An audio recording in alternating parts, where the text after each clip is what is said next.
Have you had a sinus infection this year? The symptoms are pressure around your eyes and your cheekbones, clogged nasal passages, yellow, green, ugly, nasty discharge from your nose and the back of your throat, fatigue, a decreased sense of smell and taste, and possibly a fever. Now, the root causes of sinusitis can be bacterial, viral, fungal, from their upper respiratory infections. You can also be from allergies or irritants like pollution or tobacco smoke. Food allergies can also cause them, as well as injury like pressure changes you get when you're flying or diving. Now, a good way to tell if you have a sinus infection is to bend over at the waist with your head down. Now, if you get a pressure and discomfort around your cheekbones and your eyes and you have these other symptoms, then you probably have sinusitis. So you may go to your doctor and get a course of antibiotics, hoping to get rid of the darn thing. Now, that's how it works. After 10 days, your symptoms are much improved. So you're thinking to yourself, those antibiotics really worked well. And you might even remind yourself to take them sooner next time so you suffer less. I mean, without them, you may have had this infection smolder on for months. You might have even died from it. Okay, reality here. I hate to be the one to break this news to you, but maybe all those treatments you've had have been unnecessary.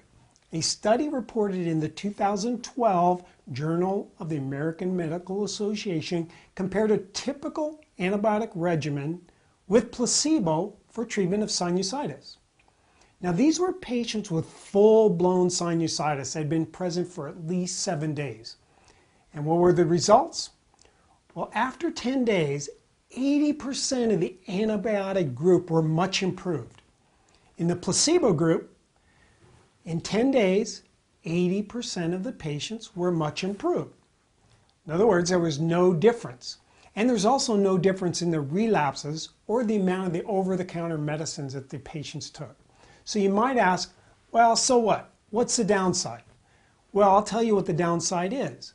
By taking an antibiotic, you run the risk of developing an allergy to it. Then in the future, when you really need it, you won't be able to take it. Now, the broad spectrum antibiotics, like the ones they use to treat sinus infections, they blow a hole in your intestinal flora, leaving space for pathogens. Now, some of these pathogens have become resistant to antibiotics, and they can be deadly, like Clostridium difficile. Studies at Stanford University have shown the floral hole that antibiotics induced with just one course will not have repaired itself even after a year. So the evidence says that antibiotics usually don't help. And what you would do otherwise, or if you get a placebo, you'll recover in the same amount of time.